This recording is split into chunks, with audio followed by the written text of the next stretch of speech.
मेरे प्यारे देशवासियों, नमस्कार। ਅੱਜ ਦੇਵ ਦੀਵਾਲੀ ਦਾ ਪਵਿੱਤਰ ਤਿਉਹਾਰ ਹੈ। ਅੱਜ ਗੁਰੂ ਨਾਨਕ ਦੇਵ ਜੀ ਦਾ ਵੀ ਪਵਿੱਤਰ ਪ੍ਰਕਾਸ਼ ਪੁਰਬ ਹੈ। ਮੈਂ ਦੁਨੀਆ ਭਰ ਵਿੱਚ ਸਾਰੇ ਲੋਕਾਂ ਨੂੰ ਅਤੇ ਸਾਰੇ ਦੇਸ਼ਵਾਸੀਆਂ ਨੂੰ ਇਸ ਪਵਿੱਤਰ ਤਿਉਹਾਰ ਮੌਕੇ ਹਾਰਦਿਕ ਵਧਾਈ ਦਿੰਦਾ ਹਾਂ। ਇਹ ਵੀ ਬਹੁਤ ਸੁਖਮਈ ਹੈ ਕਿ 1.5 ਸਾਲ ਦੇ ਵਕਫੇ ਦੇ ਬਾਅਦ ਕਰਤਾਰਪੁਰ ਸਾਹਿਬ ਕੋਰੀਡੋਰ ਹੁਣ ਫੇਰ ਤੋਂ ਖੁੱਲ੍ਹ ਗਿਆ ਹੈ। ਸਾਥੀਓ, ਗੁਰੂ ਨਾਨਕ ਜੀ ਨੇ ਕਿਹਾ ਹੈ, ਵਿੱਚ ਦੁਨੀਆ ਸੇਵ ਕਮਾਈਐ ਤਾਂ ਦਰਗੇ ਬੈਸਣ ਪਾਈਐ। ਭਾਵ, ਸੰਸਾਰ ਵਿੱਚ ਸੇਵਾ ਦਾ ਮਾਰਗ ਅਪਣਾਉਣ ਨਾਲ ਹੀ ਜੀਵਨ ਸਫਲ ਹੁੰਦਾ ਹੈ। ਸਾਡੀ ਸਰਕਾਰ ਇਸੇ ਸੇਵਾ ਭਾਵਨਾ ਦੇ ਨਾਲ ਦੇਸ਼ ਵਾਸੀਆਂ ਦਾ ਜੀਵਨ ਸੁਖਾਲਾ ਬਣਾਉਣ ਵਿੱਚ ਜੁਟੀ ਹੈ। ਨਾ ਜਾਣੇ ਕਿੰਨੀਆਂ ਪੀੜ੍ਹੀਆਂ ਜਿਨ੍ਹਾਂ ਸੁਪਨਿਆਂ ਨੂੰ ਸੱਚ ਹੁੰਦੇ ਵੇਖਣਾ ਚਾਹੁੰਦੀਆਂ ਸਨ, ਭਾਰਤ ਅੱਜ ਉਹਨਾਂ ਸੁਪਨਿਆਂ ਨੂੰ ਪੂਰਾ ਕਰਨ ਦਾ ਭਰਪੂਰ ਯਤਨ ਕਰ ਰਿਹਾ ਹੈ। ਸਾਥੀਓ, ਆਪਣੇ 5 ਦਹਾਕੇ ਦੇ ਜਨਤਕ ਜੀਵਨ ਵਿੱਚ ਮੈਂ ਕਿਸਾਨਾਂ ਦੀਆਂ ਪਰੇਸ਼ਾਨੀਆਂ ਨੂੰ, ਉਹਨਾਂ ਦੀਆਂ ਚੁਣੌਤੀਆਂ ਨੂੰ ਬਹੁਤ ਨੇੜਿਓਂ ਦੇਖਿਆ ਹੈ, ਮਹਿਸੂਸ ਕੀਤਾ ਹੈ। ਇਸੇ ਲਈ ਜਦ ਦੇਸ਼ ਨੇ ਮੈਨੂੰ 2014 ਵਿੱਚ ਪ੍ਰਧਾਨ ਮੰਤਰੀ ਦੇ ਰੂਪ ਵਿੱਚ ਸੇਵਾ ਦਾ ਮੌਕਾ ਦਿੱਤਾ, ਤਾਂ ਅਸੀਂ ਖੇਤੀ ਵਿਕਾਸ, ਕਿਸਾਨ ਕਲਿਆਣ ਨੂੰ ਸਰਵਉੱਚ ਪਹਿਲ ਦਿੱਤੀ। ਸਾਥੀਓ, ਇਸ ਸੱਚਾਈ ਤੋਂ ਬਹੁਤ ਲੋਕ ਅਣਜਾਣ ਨੇ ਕਿ ਦੇਸ਼ ਦੇ 100 ਵਿੱਚੋਂ 80 ਕਿਸਾਨ ਛੋਟੇ ਕਿਸਾਨ ਹਨ। ਉਹਨਾਂ ਕੋਲ 2 ਹੈਕਟੇਅਰ ਤੋਂ ਵੀ ਘੱਟ ਜ਼ਮੀਨ ਹੈ। ਤੁਸੀਂ ਸੋਚ ਸਕਦੇ ਹੋ, ਇਹਨਾਂ ਛੋਟੇ ਕਿਸਾਨਾਂ ਦੀ ਗਿਣਤੀ 10 ਕਰੋੜ ਤੋਂ ਵੀ ਵੱਧ ਹੈ। ਉਹਨਾਂ ਦੀ ਪੂਰੀ ਜ਼ਿੰਦਗੀ ਦਾ ਆਧਾਰ ਇਹੀ ਛੋਟੀ ਜਿਹੀ ਜ਼ਮੀਨ ਦਾ ਟੁਕੜਾ ਹੈ। ਇਹੀ ਉਹਨਾਂ ਦੀ ਜ਼ਿੰਦਗੀ ਹੁੰਦੀ ਹੈ ਅਤੇ ਇਸ ਛੋਟੀ ਜਿਹੀ ਜ਼ਮੀਨ ਦੇ ਸਹਾਰੇ ਹੀ ਉਹ ਆਪਣਾ ਅਤੇ ਆਪਣੇ ਪਰਿਵਾਰ ਦਾ ਗੁਜ਼ਾਰਾ ਕਰਦੇ ਨੇ। ਪੀੜ੍ਹੀ ਦਰ ਪੀੜ੍ਹੀ ਪਰਿਵਾਰਾਂ ਵਿੱਚ ਹੋਣ ਵਾਲਾ ਬਟਵਾਰਾ ਇਸ ਜ਼ਮੀਨ ਨੂੰ ਹੋਰ ਛੋਟਾ ਕਰ ਰਿਹਾ ਹੈ। ਇਸ ਲਈ ਦੇਸ਼ ਦੇ ਛੋਟੇ ਕਿਸਾਨਾਂ ਦੀਆਂ ਚੁਣੌਤੀਆਂ ਨੂੰ ਦੂਰ ਕਰਨ ਦੇ ਲਈ ਅਸੀਂ ਬੀਜ, ਬੀਮਾ, ਬਾਜ਼ਾਰ ਅਤੇ ਬੱਚਤ, ਇਹਨਾਂ ਸਭ ਦੇ ਉੱਤੇ ਚੌਤਰਫਾ ਕੰਮ ਕੀਤਾ। ਸਰਕਾਰ ਨੇ ਚੰਗੀ ਗੁਣਵੱਤਾ ਦੇ ਬੀਜ ਦੇ ਨਾਲ ਹੀ ਕਿਸਾਨਾਂ ਨੂੰ ਨਿੰਮ coated urea, soil health card, micro irrigation ਵਰਗੀਆਂ ਸੁਵਿਧਾਵਾਂ ਨਾਲ ਵੀ ਜੋੜਿਆ।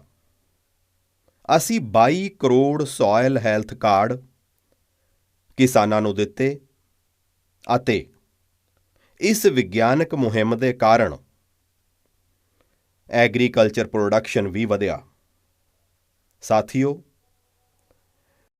ਅਸੀਂ ਫਸਲ ਬੀਮਾ ਯੋਜਨਾ ਨੂੰ ਹੋਰ ਅਸਰਦਾਰ ਬਣਾਇਆ। ਉਸ ਦੇ ਦਾਇਰੇ ਵਿੱਚ ਵੱਧ ਕਿਸਾਨਾਂ ਨੂੰ ਲਿਆਂਦਾ। ਆਫਤ ਦੇ ਵੇਲੇ ਵੱਧ ਤੋਂ ਵੱਧ ਕਿਸਾਨਾਂ ਨੂੰ ਸੁਖਾਲਾ ਮੁਆਵਜ਼ਾ ਮਿਲ ਸਕੇ, ਇਸ ਦੇ ਲਈ ਵੀ ਪੁਰਾਣੇ ਨਿਯਮ ਬਦਲੇ। ਇਸੇ ਕਾਰਨ ਗੁਜ਼ਰੇ 4 ਸਾਲ ਵਿੱਚ 1 ਲੱਖ ਕਰੋੜ ਰੁਪਏ ਤੋਂ ਵੱਧ ਦਾ ਮੁਆਵਜ਼ਾ ਸਾਡੇ ਕਿਸਾਨ ਭਰਾ ਭੈਣਾਂ ਨੂੰ ਮਿਲਿਆ ਹੈ। ਅਸੀਂ ਛੋਟੇ ਕਿਸਾਨਾਂ ਅਤੇ ਖੇਤਾਂ ਵਿੱਚ ਕੰਮ ਕਰਨ ਵਾਲੇ ਕਿਰਤੀਆਂ ਤੱਕ ਬੀਮਾ ਅਤੇ ਪੈਨਸ਼ਨ ਦੀਆਂ ਸੁਵਿਧਾਵਾਂ ਨੂੰ ਵੀ ਲੈ ਕੇ ਆਏ। ਛੋਟੇ ਕਿਸਾਨਾਂ ਦੀਆਂ ਲੋੜਾਂ ਨੂੰ ਪੂਰਾ ਕਰਨ ਦੇ ਲਈ ਸਿੱਧੇ ਉਹਨਾਂ ਦੇ ਬੈਂਕ ਖਾਤਿਆਂ ਵਿੱਚ 1,62,000 ਕਰੋੜ ਰੁਪਏ ਟ੍ਰਾਂਸਫਰ ਕੀਤੇ, ਸਿੱਧੇ ਉਹਨਾਂ ਦੇ ਖਾਤੇ ਵਿੱਚ।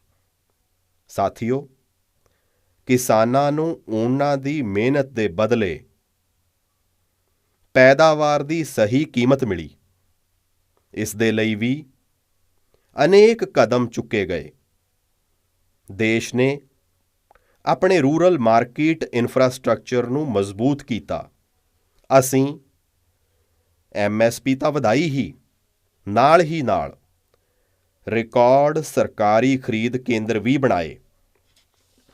ਸਾਡੀ ਸਰਕਾਰ ਵੱਲੋਂ ਕੀਤੀ ਗਈ ਪੈਦਾਵਾਰ ਦੀ ਖਰੀਦ ਨੇ ਪਿਛਲੇ ਕਈ ਦਹਾਕਿਆਂ ਦੇ ਰਿਕਾਰਡ ਤੋੜ ਦਿੱਤੇ।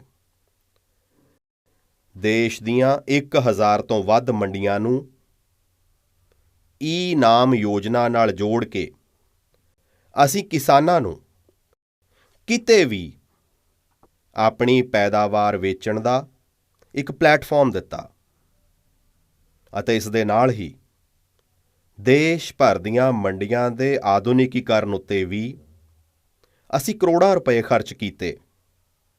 ਸਾਥੀਓ, ਅੱਜ ਕੇਂਦਰ ਸਰਕਾਰ ਦਾ ਖੇਤੀ ਬਜਟ ਪਹਿਲਾਂ ਦੇ ਮੁਕਾਬਲੇ 5 ਗੁਣਾ ਵੱਧ ਗਿਆ ਹੈ।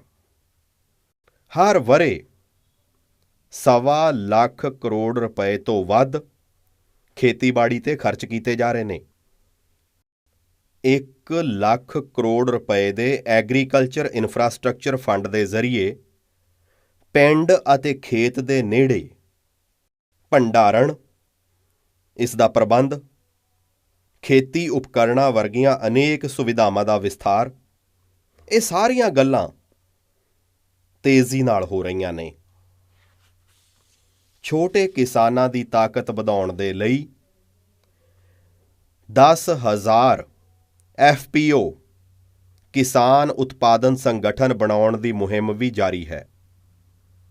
ਇਸ ਉੱਪਰ ਵੀ ਲਗਭਗ 7,000 ਕਰੋੜ ਰੁਪਏ ਖਰਚ ਕੀਤੇ ਜਾ ਰਹੇ ਨੇ। ਮਾਈਕਰੋ ਇਰੀਗੇਸ਼ਨ ਫੰਡ ਦੀ ਤਕਸੀਮ ਨੂੰ ਵੀ 2 ਗੁਣਾ ਕਰਕੇ 10,000 ਕਰੋੜ ਰੁਪਏ ਕਰ ਦਿੱਤਾ ਗਿਆ ਹੈ। ਅਸੀਂ ਕ੍ਰੌਪ ਲੋਨ ਵੀ ਦੁੱਗਣਾ ਕੀਤਾ ਹੈ, ਜੋ ਇਸ ਵਰ੍ਹੇ 16 ਲੱਖ ਕਰੋੜ ਰੁਪਏ ਹੋ ਜਾਏਗਾ। ਹੁਣ ਪਸ਼ੂ ਪਾਲਕਾਂ ਨੂੰ, ਮੱਛੀ ਪਾਲਣ ਨਾਲ ਜੁੜੇ ਸਾਡੇ ਕਿਸਾਨਾਂ ਨੂੰ ਵੀ ਕਿਸਾਨ ਕ੍ਰੈਡਿਟ ਕਾਰਡ ਦਾ ਲਾਭ ਮਿਲਣਾ ਸ਼ੁਰੂ ਹੋ ਗਿਆ ਹੈ।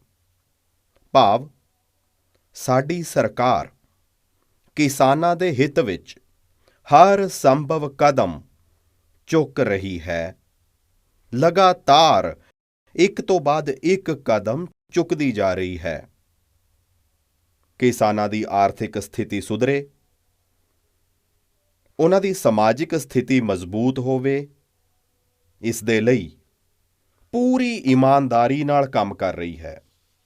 ਸਾਥੀਓ, ਕਿਸਾਨਾਂ ਦੀ ਸਥਿਤੀ ਨੂੰ ਸੁਧਾਰਨ ਦੇ ਇਸੇ ਮਹਾ ਅਭਿਆਨ ਵਿੱਚ ਦੇਸ਼ ਵਿੱਚ 3 ਖੇਤੀ ਕਾਨੂੰਨ ਲਿਆਂਦੇ ਗਏ ਸੀ। ਮਕਸਦ ਇਹ ਸੀ ਕਿ ਦੇਸ਼ ਦੇ ਕਿਸਾਨਾਂ ਨੂੰ, ਖਾਸ ਕਰ ਛੋਟੇ ਕਿਸਾਨਾਂ ਨੂੰ ਹੋਰ ਤਾਕਤ ਮਿਲੇ, ਉਹਨਾਂ ਨੂੰ ਆਪਣੀ ਪੈਦਾਵਾਰ ਦੀ ਸਹੀ ਕੀਮਤ ਅਤੇ ਪੈਦਾਵਾਰ ਵੇਚਣ ਲਈ ਵੱਧ ਤੋਂ ਵੱਧ ਬਦਲ ਮਿਲਣ। ਵਰ੍ਹਿਆਂ ਤੋਂ ਇਹ ਮੰਗ ਦੇਸ਼ ਦੇ ਕਿਸਾਨ, ਦੇਸ਼ ਦੇ ਖੇਤੀ ਮਾਹਰ, ਦੇਸ਼ ਦੇ ਖੇਤੀ ਅਰਥ ਸ਼ਾਸਤਰੀ, ਦੇਸ਼ ਦੀਆਂ ਕਿਸਾਨ ਜਥੇਬੰਦੀਆਂ ਲਗਾਤਾਰ ਕਰ ਰਹੇ ਸੀ। ਪਹਿਲਾਂ ਵੀ ਕਈ ਸਰਕਾਰਾਂ ਨੇ ਇਸ ਉੱਤੇ ਮੰਥਨ ਵੀ ਕੀਤਾ ਸੀ। ਇਸ ਵਾਰ ਵੀ ਸੰਸਦ ਵਿੱਚ ਚਰਚਾ ਹੋਈ, ਮੰਥਨ ਹੋਇਆ ਅਤੇ ਇਹ ਕਾਨੂੰਨ ਲਿਆਂਦੇ ਗਏ। ਦੇਸ਼ ਦੇ ਕੋਨੇ-ਕੋਨੇ ਚੋਂ ਕੋਟੀ-ਕੋਟੀ ਕਿਸਾਨਾਂ ਨੇ, ਅਨੇਕ ਕਿਸਾਨ ਜਥੇਬੰਦੀਆਂ ਨੇ ਇਸ ਦਾ ਸਵਾਗਤ ਕੀਤਾ, ਸਮਰਥਨ ਕੀਤਾ। ਮੈਂ ਅੱਜ ਉਹਨਾਂ ਸਭ ਦਾ ਬਹੁਤ-ਬਹੁਤ ਅਹਿਸਾਨਮੰਦ ਹਾਂ, ਧੰਨਵਾਦ ਕਰਨਾ ਚਾਹੁੰਦਾ ਹਾਂ। ਸਾਥੀਓ, ਸਾਡੀ ਸਰਕਾਰ ਕਿਸਾਨਾਂ ਦੇ ਕਲਿਆਣ ਦੇ ਲਈ, ਖਾਸ ਕਰ ਛੋਟੇ ਕਿਸਾਨਾਂ ਦੇ ਕਲਿਆਣ ਦੇ ਲਈ, ਦੇਸ਼ ਦੇ ਖੇਤੀ ਜਗਤ ਦੇ ਹਿੱਤ ਵਿੱਚ, ਦੇਸ਼ ਦੇ ਹਿੱਤ ਵਿੱਚ, ਪਿੰਡ ਗਰੀਬ ਦੇ ਰੌਸ਼ਨ ਭਵਿੱਖ ਦੇ ਲਈ ਪੂਰੀ ਸੱਚੀ ਨਿਸ਼ਠਾ ਨਾਲ, ਕਿਸਾਨਾਂ ਦੇ ਪ੍ਰਤੀ ਪੂਰਨ ਸਮਰਪਣ ਭਾਵ ਦੇ ਨਾਲ, ਨੇਕ ਨੀਤ ਨਾਲ ਇਹ ਕਾਨੂੰਨ ਲੈ ਕੇ ਆਈ ਸੀ। ਪਰ ਇੰਨੀ ਪਵਿੱਤਰ ਗੱਲ, ਪੂਰਨ ਰੂਪ ਨਾਲ ਸ਼ੁੱਧ ਕਿਸਾਨਾਂ ਦੇ ਹਿੱਤ ਦੀ ਗੱਲ, ਅਸੀਂ ਆਪਣੇ ਯਤਨਾਂ ਦੇ ਬਾਵਜੂਦ ਕੁਝ ਕਿਸਾਨਾਂ ਨੂੰ ਸਮਝਾ ਨਹੀਂ ਸਕੇ। ਭਾਵੇਂ ਕਿ ਕਿਸਾਨਾਂ ਦਾ ਇੱਕ ਵਰਗ ਹੀ ਵਿਰੋਧ ਕਰ ਰਿਹਾ ਸੀ, ਪਰ ਫਿਰ ਵੀ ਇਹ ਸਾਡੇ ਲਈ ਮਹੱਤਵਪੂਰਨ ਸੀ। ਖੇਤੀ ਅਰਥ ਸ਼ਾਸਤਰੀਆਂ ਨੇ, ਵਿਗਿਆਨਕਾਂ ਨੇ, ਅਗਾਂਹ-ਵਧੂ ਕਿਸਾਨਾਂ ਨੇ ਵੀ ਉਹਨਾਂ ਨੂੰ ਖੇਤੀ ਕਾਨੂੰਨਾਂ ਦੇ ਮਹੱਤਵ ਨੂੰ ਸਮਝਾਉਣ ਦਾ ਭਰਪੂਰ ਯਤਨ ਕੀਤਾ। ਅਸੀਂ ਪੂਰੀ ਨਿਮਰਤਾ ਨਾਲ, ਖੁੱਲ੍ਹੇ ਮਨ ਨਾਲ ਉਹਨਾਂ ਨੂੰ ਸਮਝਾਉਂਦੇ ਰਹੇ। ਅਨੇਕ ਮਾਧਿਅਮਾਂ ਰਾਹੀਂ ਵਿਅਕਤੀਗਤ ਅਤੇ ਸਮੂਹਿਕ ਗੱਲਬਾਤ ਵੀ ਲਗਾਤਾਰ ਹੁੰਦੀ ਰਹੀ। ਅਸੀਂ ਕਿਸਾਨਾਂ ਦੀਆਂ ਗੱਲਾਂ ਨੂੰ, ਉਹਨਾਂ ਦੇ ਤਰਕ ਨੂੰ ਸਮਝਣ ਵਿੱਚ ਵੀ ਕੋਈ ਕੋਰ ਕਸਰ ਬਾਕੀ ਨਹੀਂ ਛੱਡੀ। ਕਾਨੂੰਨ ਦੇ ਜਿਨ੍ਹਾਂ ਪ੍ਰਾਵਧਾਨਾਂ ਉੱਤੇ ਉਹਨਾਂ ਨੂੰ ਇਤਰਾਜ਼ ਸੀ, ਸਰਕਾਰ ਉਹਨਾਂ ਨੂੰ ਬਦਲਣ ਲਈ ਵੀ ਤਿਆਰ ਹੋ ਗਈ ਸੀ। 2 ਸਾਲ ਤੱਕ ਅਸੀਂ ਇਹਨਾਂ ਕਾਨੂੰਨਾਂ ਨੂੰ ਸਸਪੈਂਡ ਕਰਨ ਦਾ ਵੀ ਮਤਾ ਅਸੀਂ ਦਿੱਤਾ। ਇਸੇ ਦੌਰਾਨ ਇਹ ਵਿਸ਼ਾ ਮਾਣਯੋਗ ਸਰਵਉੱਚ ਅਦਾਲਤ ਦੇ ਕੋਲ ਵੀ ਗਿਆ।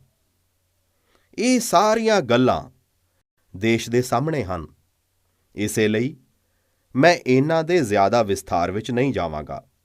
ਸਾਥੀਓ, ਮੈਂ ਅੱਜ ਦੇਸ਼ ਵਾਸੀਆਂ ਤੋਂ ਮੁਆਫ਼ੀ ਮੰਗਦੇ ਹੋਏ ਸੱਚੇ ਮਨੋਂ ਅਤੇ ਪਵਿੱਤਰ ਦਿਲ ਨਾਲ ਕਹਿਣਾ ਚਾਹੁੰਦਾ ਹਾਂ, ਸ਼ਾਇਦ ਸਾਡੀ ਤਪੱਸਿਆ ਵਿੱਚ ਹੀ ਕੋਈ ਘਾਟ ਰਹੀ ਹੋਵੇਗੀ, ਜਿਸ ਦੇ ਕਾਰਨ ਦੀਵੇ ਦੇ ਪ੍ਰਕਾਸ਼ ਵਰਗਾ ਸੱਚ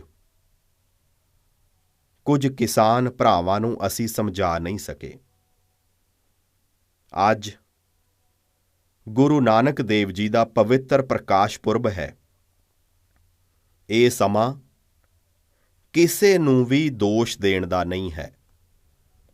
ਅੱਜ ਮੈਂ ਤੁਹਾਨੂੰ, ਪੂਰੇ ਦੇਸ਼ ਨੂੰ ਇਹ ਦੱਸਣ ਆਇਆ ਹਾਂ ਕਿ ਅਸੀਂ 3 ਖੇਤੀ ਕਾਨੂੰਨਾਂ ਨੂੰ ਵਾਪਸ ਲੈਣ ਦਾ, ਰਿਪੀਲ ਕਰਨ ਦਾ ਫੈਸਲਾ ਲਿਆ ਹੈ।